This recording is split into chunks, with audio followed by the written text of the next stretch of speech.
As far back as I can remember, I always wanted to be a gangster. You're listening to Rico and the Man. I gotta fucking come home for this! Now here's your hosts, Rob Traegler and Peter Martino. You know, Pete, I'm thinking of changing the name from Rico and the Man to The Eulogy Show with Rob and Pete. The Obituary Hour with Rob and Pete. You know, when I was coming up with the idea to do a podcast with you, I didn't think that all we would ever talk about is how all the people we love in show business are dying every day. I know. It's very, very sad. Very disappointing. But here we are, yet again.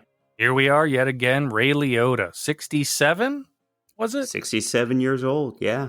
Which is not that old these days. Yeah, he passed away in his sleep, apparently. Or was it a hit from the mob?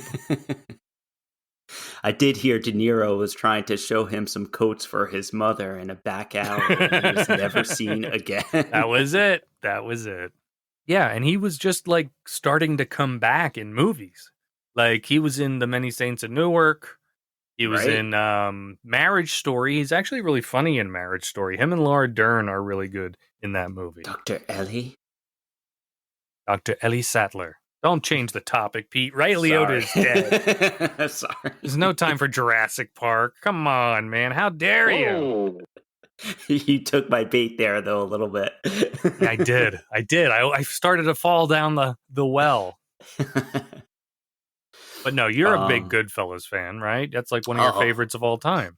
Absolutely. That's one of my favorite movies. That's the movie that I could watch over and over again, and no matter what part it's on, I can just continue to watch it. And he's so great in that movie, and it's astonishing, even to this day, that he didn't get nominated for Best Actor in that movie, because he was so good in that. Especially at the end when he's all strung out and coked up and shit. Oh yeah, and that's like some funny rock bottom, dramatic shit. You know what I mean? Because it does have a dark humor to all of it. I was listening to a local radio show today. They were talking about his death, and they described his character, Henry Hill, in Goodfellas as being sinister. And I wouldn't really describe that character as being sinister. Would you? No, his character is not directly sinister. Right. I don't think that is the base and the core of that character whatsoever. I think it's a lot of bad decisions, a lot of wrong crowd type stuff. I mean, I think throughout the course of time, he kind of became a shittier person. Right. Like, I don't think his character, like, this was all normal. He didn't really believe that he was doing evil things, his character. Right. It was just the norm for him. It's how he was brought up. It's what he was used to. I feel like a sinister person or sinister character is more knows that he's doing evil deeds and it keeps on doing it and knows that he's hurting people. So Pete, are you saying here tonight on Rico and the Man that you think that activities and things done by the mob or mafia is not sinister? Are you saying that the mob are friendly people? First of all, Rob, the mafia is a myth. It does not exist. I knew it. I think you've been watching a little too much Goodfellas, but you know, they have to make a living too. Oh, jeez. No, the mob, of course, as a whole, I think is, of course, sinister, full of sinister, evil people. But him, I think he was, especially in the beginning of the movie, he was just so entranced by it all and just such a follower. Well, he wanted to be a gangster. All he wanted to do was be a gangster, and he just wasn't smart enough to realize, I think, what he was truly doing. What I loved about Ray Liotta is he never seemed like he took himself that seriously. He would play comedy, he'd play drama, he'd play action, and he was just kind of doing his thing. He was very likable in that way. Yeah. Operation Dumbo Drop. Operation Dumbo Drop. I was listening to many clips of Bobby Wygant today, interviewing Ray Liotta. And one of the interviews, I forget which movie, she's like, "You just went to this movie from Operation Dumbo Drop." He's like, "Yes, I did." She's so tickled by herself. Did she chuckle to herself after she said that? Of course, she always chuckles to herself. Speaking of Bobby Wygant, I was speaking earlier about how he should have been nominated for that film, and apparently I'm not the only one who thought that. Your performance in Goodfellas, which I think is such a special performance and such a special film. And I fully expected you to have an Oscar nomination. And lots of people did, and it didn't happen. Maybe it was only by one vote, who knows? Way to bum him out. Were you greatly disappointed by that? I wasn't greatly disappointed. I would have liked it to happen, only for the sense that, you know, you're lucky if you get one opportunity. And I mean, I've been lucky out of the first 4 movies I've done, 2 have been nominated for Best Picture. That's a really nice feeling. As far as me personally, I would have liked it, but it wasn't the end of the world. I just love how she's digging the knife deeper, asking that question. Yeah. Were you? And then he becomes defensive about it. Were you devastated to the point of a drug problem because you did not get nominated for an Oscar? He's like, Jesus Christ! I wouldn't say I was devastated. Did you just want to kill yourself after they didn't announce your name at the nominations? Did you just want to drive your car off a big old cliff? He's like, I wasn't gravely disappointed. I know, he's like, his whole tone is like, Jesus Christ, Bobby. Back it up, Bobby. Frederick Slack, you're on the air. How's it going, guys? Good. How are you? Hanging in there. We were just talking about Ray Liotta. 67. That's crazy. You know, he kind of didn't look too healthy. I don't know. It looked like he looked older than what he was, didn't he? Didn't you think? In the last few years, yeah. Yeah, that's what I said before, is that he wasn't looking too hot the past few years. And then, especially in the many states of Newark, I noticed he was not looking his best. But still, so sad and so young. Yeah, great actor. He was, he'll definitely be missed. Yeah, Goodfellas was one of my favorites. Mine too. Yeah. What was your favorite scene in Goodfellas? Probably where he's telling Joe Pesci how funny he was. You know, when they're in the nightclub, you're a funny guy, and Joe Pesci starts messing with his head. Yeah, what am I, a clown? Yeah, what am I, a clown? Do I amuse you? Yeah, that was a really good. That was good. You know, he played the cokehead really good. Yeah, he did. Yeah, he did. Was he playing it? Yeah, I don't know. Hey, I got a question. How come Martin Scorsese didn't use Ray more after the success of that movie? He seemed to use everybody else. I don't know, but you know, I thought I remember reading that he turned down the part of Ralph Cifaretto in The Sopranos. Oh, really? Yeah, they wanted him to play Ralph Cifaretto, and he turned it down because he thought that, you know, it was too soon and too close to, the Goodfellas and how good he did in that movie, and he just wanted something different. So he waited for the shitty Sopranos movie. Right. So exactly.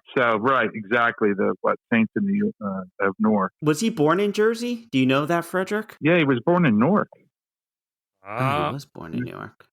Yeah. See, he's one of our own, fellas. He was one of our own. Well, you were born in Jersey, right? We all were. We're the original Jersey boys. I was born in Somerville, New Jersey. We're the original Jersey boys, even though those guys are much older, so should be the original Jersey boys. But no, we're the original Jersey boys. Sherry,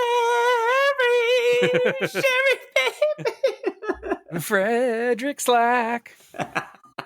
This is some tribute to Ray Liotta. Yeah, I liked him in Copland too. You ever see that movie, Copland? Mm-hmm.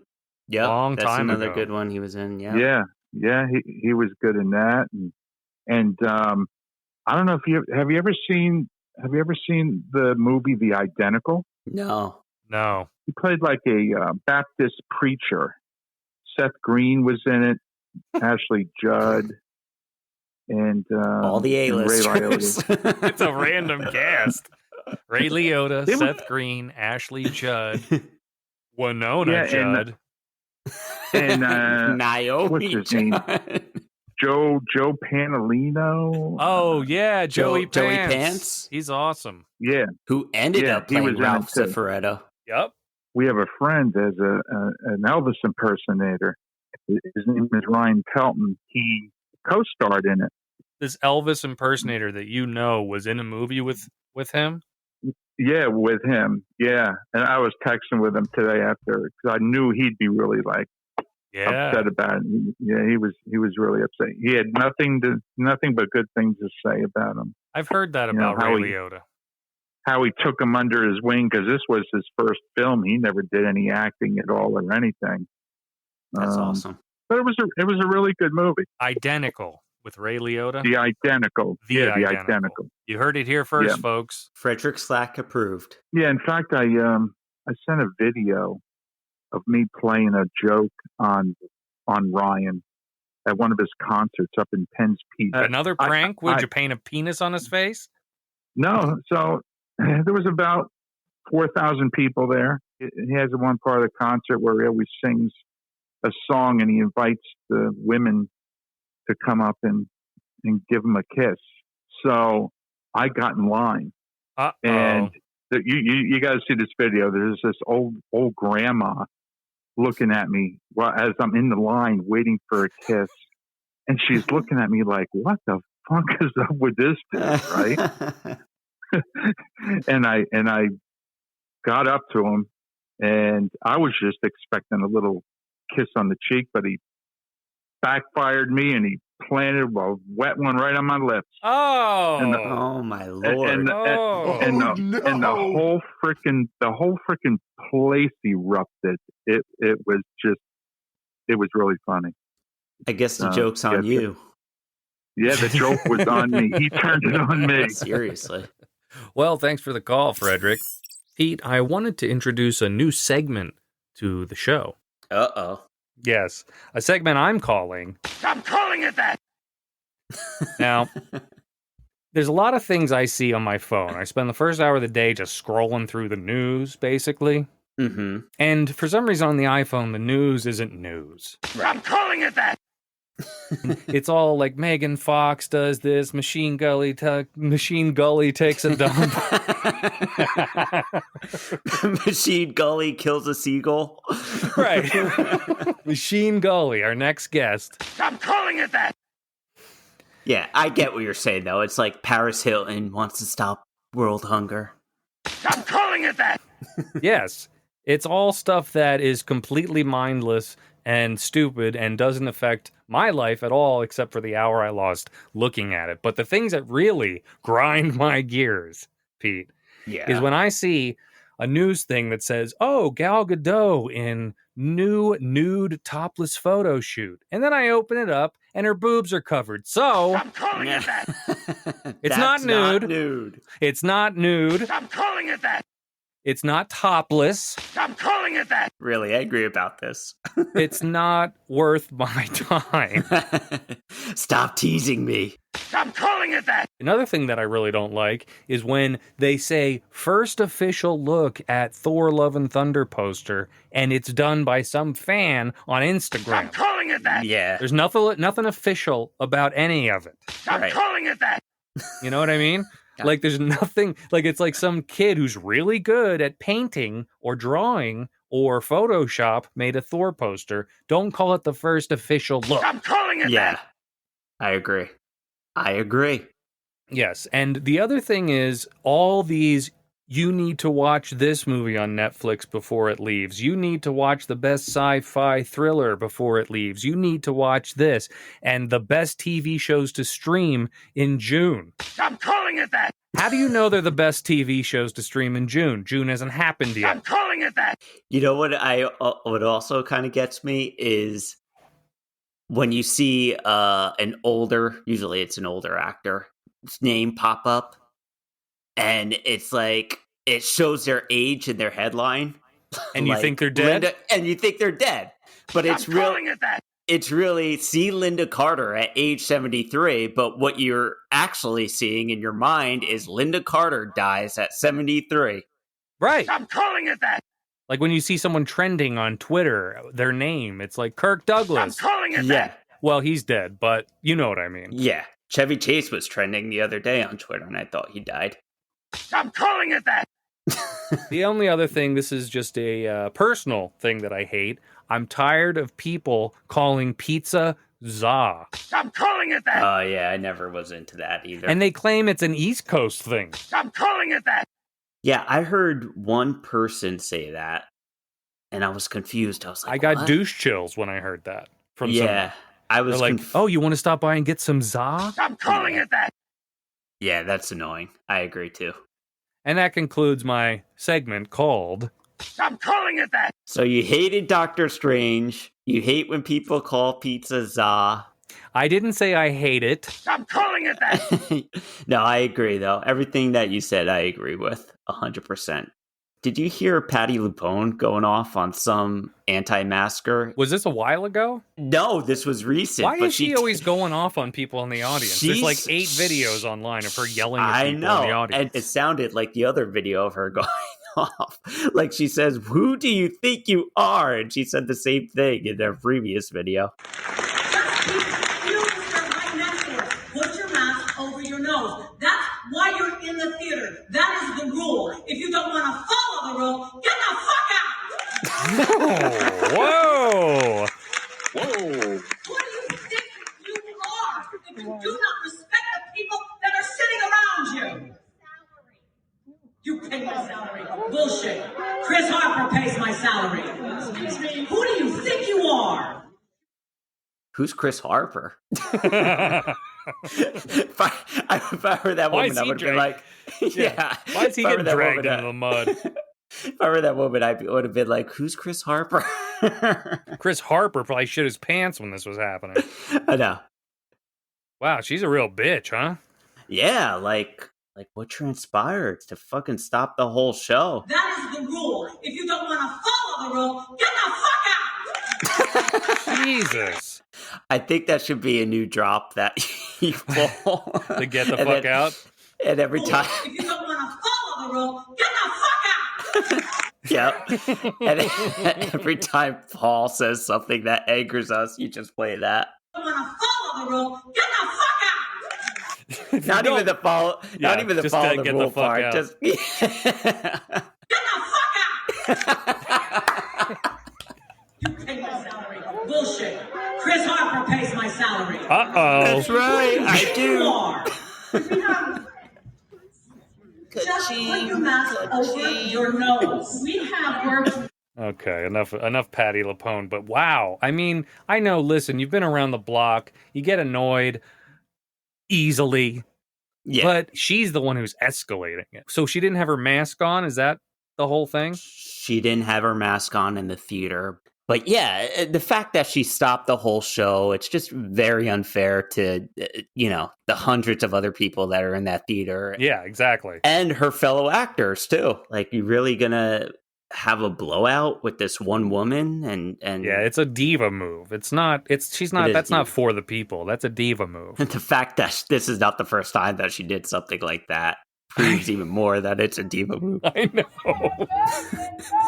She's singing.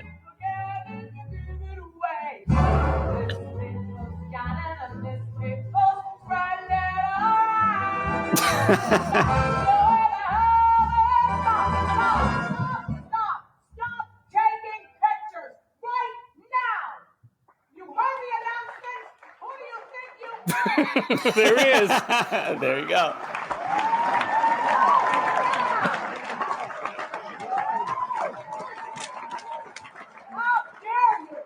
Oh, she's still going. Yep.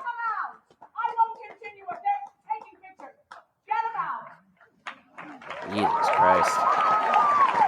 See, a real performer would have went on with the show. That's what right. I think. Yep. You can't be distracted by that. That just shows you being too distracted to finish that stupid song. Sounds good, though, for her age. The show must go on. She's still going. Yeah. Again. Wow. You could have that quote on her grave. Yeah. Who do you think you are? Patty, they're gone. Patty. That was probably Chris Hardwick or whatever the name was. Chris Harper. Chris Hardwick is there. Patty, they're gone. Don't worry. They're gone, Patty. They won't hurt you anymore. Fucking Kiss has theater goers, too, applauding her. Yeah, it's like the Will Smith fucking crowd, you know? Yeah. Just stand up, zombie, and clap for a guy who just smacked another guy on stage in front of a billion people. Good for you, Patty. You stand up for your rights. I'm Chris Harper. Jesus, Patti Lupone. Seriously. Take it down a notch. As Peter Martino would say, pump the brakes. Pump the brakes. So, Pete, did you see the new Chippendales movie on Disney Plus? I bet you did. I actually did, Rob. And you know, when I first heard that they were making a movie based off of Chippendales Rescue Rangers, I was like, Wow, bingo. Then I saw the trailer for it, and then I was like, what? But after watching it this past weekend on Disney Plus, I can honestly say, There you go. though not a perfect movie by any means, I did enjoy its hot take on the different forms of animation we've been exposed to within the last 30 years. I laughed a lot, with many of the jokes being aimed at adults. Jokes that had me going, and had my daughter going. What was that about? There were even some nostalgic moments when I thought to myself, I'm gonna cry now. Now, a lot of people are comparing this movie to the iconic Who Framed Roger Rabbit, but I think it's better than Who Framed Roger Rabbit. Psych! I'm totally kidding. It doesn't come close to being as good as Roger Rabbit. It's hard to compete with the amazing animation direction that film had from the late great Dick Williams. You know who Dick Williams is, right, Rob? I know Dick very well. Yeah. Of course you do. Well, that review made me a little hungry. I think I'm going to go get some Drumstick and thigh. Well, thank you for the review, Peter. Thank you. Did you see that Mike Haggerty died? Okay. Mike Haggerty. Yeah, you might not think you know Mike Haggerty, Pete, but you know Mike Haggerty. He was the quintessential, what I like to call, that guy. Oh, I know who you're talking about now. You do? Go on. Yeah, Thanks. Thanks for I do. slowing me down. Sorry, God. He died 67, and he was in everything. Like, He was in literally. everything. He really was. What a career. I mean, he was that guy in everything. I think the first time I really saw him was Wayne's World, maybe, as the TV guy. I got one even earlier. Go ahead. The first time I saw him was in Overboard with Goldie Hawn. Great and movie. Kurt Russell. He was in Dick Tracy as a doorman. Yeah, when I saw that, I was like, really? I was like, I don't remember him in Dick Tracy. Everybody was in that movie, apparently. But aside from the movies, he was on every show. Like, Yeah. literally, like Cheers, Married with Children, Family Ties, Dear Friends. John. Remember Dear Yes. John? No. Dear John. But Seinfeld. Remember Seinfeld, of course, in the Yes. Raincoats episode? Yep. Did they ever say what he died from, or? No, the estate of Mike Haggerty has not released the cause of death. He reminds me of a poor man's John Candy a little bit. Yeah, I feel like John Candy played Mike Haggerty in Planes, Trains, and Automobiles. Right. Well, we'll miss you, Mike. I will miss him. I will actually miss him because I liked always seeing him because I'd be like, there's that dude. There's that it's guy. That guy. Yeah, totally. Did you see the Avatar 2 teaser trailer, The Shape of Water? Yes, I did. And you know what it reminded me of? What? Avatar. The first one. People are going nuts over this trailer. I'm not. Yeah. What so I mean it looks like the first movie. Okay. Now they're riding birds in water. That's cool. That took 38 years. Yeah, that's the main reason. 38 years. That's the main reason that I think people are going to see this movie. It's the same reason that they saw the first movie. It's just for all the visual and the cool effects. Don't get Not me so wrong. much the James story. Cameron's a fucking banging director. Yeah, I mean, it's an entertaining movie. I agree, but it wasn't the most original story at the same time. No, it was Pocahontas with CGI, but yeah. But I'm saying it as a whole, James Cameron's made some fucking awesome movies. Oh yeah, I agree. But Avatar I saw once in the theater, thought it was really good. I was on the edge of my seat at times, but ultimately really forgettable. I couldn't tell you really what happens in that movie aside from the basic plot. I saw someone write on Twitter, all I have to say is Avatar 2 better not reference anything from Avatar 1 because I totally forgot about that movie. Yeah, which it says nobody wants to go back and watch Avatar 1 to get ready for Avatar 2. Yeah, and it was just a teaser trailer. Hopefully when we get an actual trailer, we'll get a little bit more information on what this fucking movie's about. Right. But, yeah, they're making 10 more of these movies, so hopefully this one is well, what did good. you think? What was your reaction to the trailer? The same as you. I felt it was just kind of like cut scenes of the original Avatar. The part when that thing came out of the water, that was cool. That was kind of my aha moment. As far as the first movie, were you a big fan? I didn't go crazy over it like a lot of people were, but it was an enjoyable film. I'm glad I saw it in the theater. Pete? Yeah. Someone stopped by the show. We've mentioned him once or twice in the show before, but guess who's here? Who? Hey, Peter. Hey, Rod. It's me, Machine Gully. Machine Gully? What are you doing here? Hey, man, just want to say I'm a fan of your show. I listen to you all while I drink my morning blood shake. Machine Gully, why are you here? I have a couple of questions for you. Do you mind? Shoot, splat. All right. Well, where do you get your inspiration from? Yo, my songs come to my mind where I play them for my brain wrinkles. They just happen to be #1 hits, Splap.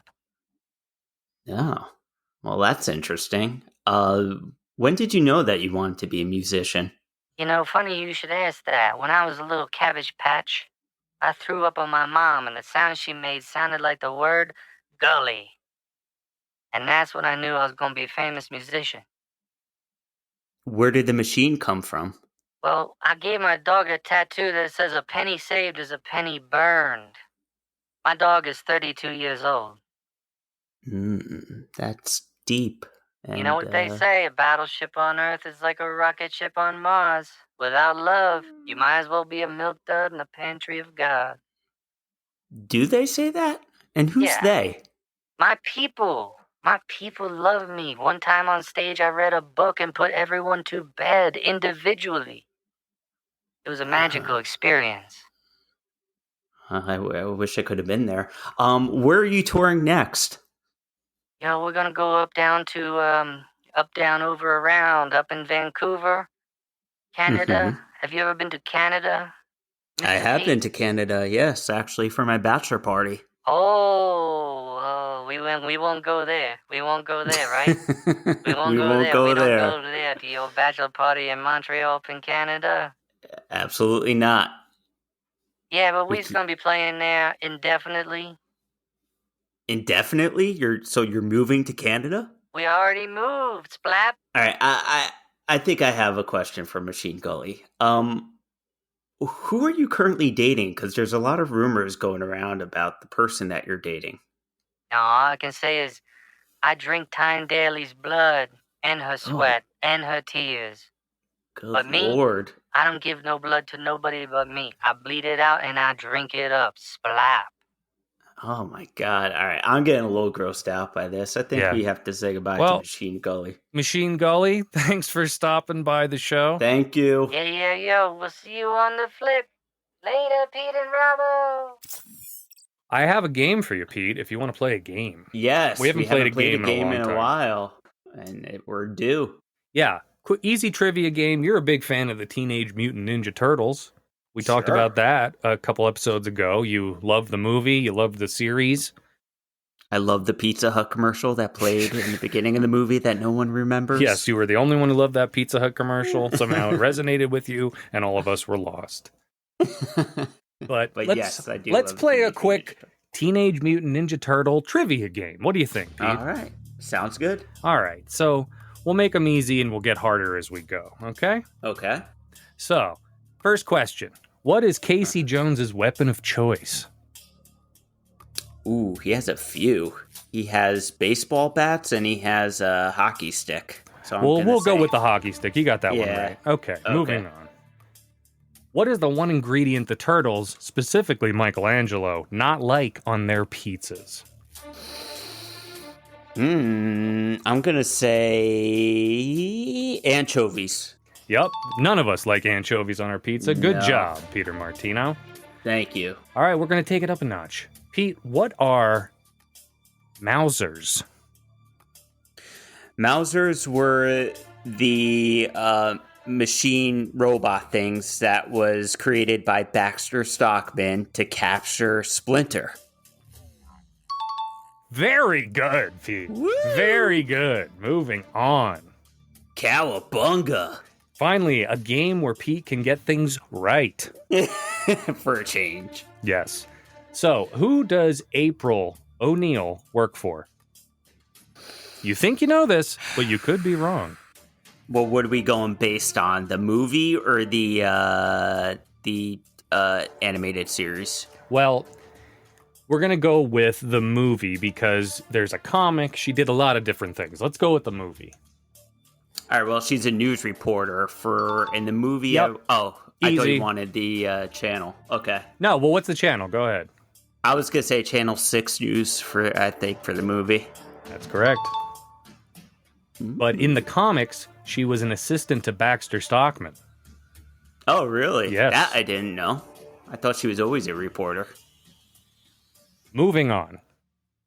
I was like totally so aggravated. like just trying to get through it. It makes me laugh that you're the ones that comes up with these games and you sound so annoyed by them. Yes. Moving on. Moving on. What substance? I said moving on. Yes. What substance took the turtles from normal reptiles to crime-fighting ninjas? Ooze. That is correct. Ooze is correct. All right, we're going to get harder, Pete. I love getting harder. Whoa. There you go. What's the name of the pizza guy turned sidekick in Teenage Mutant Ninja Turtles 2, The Secret of the Ooze? Key starts with a K. Oh, you're getting very warm. Very warm. Kino? Damn, this kid knows his Teenage Mutant Ninja Turtles. Are you liking this game? Do you want to do more? You're winning everything. Sure. Yeah, why not? All right. Yeah, what am I winning exactly? You're going to be winning a gift process. card to Lowe's, the more expensive Home Depot. All right. What is the name of the faction of the Foot Clan led by the Shredder? Repeat that question again. The name of the what? What is the name of the faction of the Foot Clan led by Shredder? What's a faction? All right, do you want to look it up? The Elite Guard. The Elite Guard. Since Pete didn't know what a faction was, we have to move on. I wouldn't have got that, even if I did know what a faction was. Okay. This one should be easy. Should be easy. Name Shredder's two loyal henchmen with the intelligence of infants. With the intelligence of infants, that would be Toka and Razar. Wow, very good. You would have thought it might be Bebop Rocksteady. That's right, but that little hook at the end. Little curveball. A little curveball. And I knocked it out of the park. This is going to get real hard. Who wrote the Teenage Mutant Ninja Turtles theme song? Oh, God. From the animated series? Oh, I have no idea. This one's another curveball, Pete. You don't know? No guesses? Think about a batshit crazy answer. Just throw something crazy out that you would never think wrote the Teenage Mutant Ninja Turtles theme song. Was it one of the creators? Perhaps. Peter Laird? No. It was Chuck Lorre. Chuck Lorre. Big time producers of shows like The Big Bang Theory and The Man One, 2.5 Men. That shows that we don't watch. Yes. You know what? I did read that someplace. That's right. But you got it wrong. But I got it wrong. What was the name of the 5th Teenage Mutant Ninja Turtle? There is a 5th turtle. Is it that female? Yes. Wasn't it like Mona Lisa or something like that? Close. I'll give it to you. Venus de Milo. Venus. The fact that you know that is just crazy. So you're getting an extra point. Yeah, the rest of these. This music's making me very anxious. Okay. Yeah, these are all. I don't know if you'll get any of these anymore. No, really? You have no confidence? Yeah, okay. All right, you want one? What was the name of the Teenage Mutant Ninja Turtles musical tour that kicked off in 1990? Coming Out of Our Shells. Wow! He wins the Lowe's gift cards. Damn, you know the musical tour. Wow. And I had the VHS of that, and I had the cassette tape of that whole concert, too. A super fan, ladies and gentlemen. The thing that we're going to have to do next time is have someone play you in the Teenage Mutant Ninja Turtles game, because obviously you are a nerd. Thanks for listening to Rico and the Man. We want to hear from you. Send us an email at ricomanpodcast@gmail.com. Follow us on Twitter at Rico and the Man, and on Instagram at Rico and the Man Pod. Don't bother following us on Facebook, because Facebook is an awful place in the darkest corners of humanity.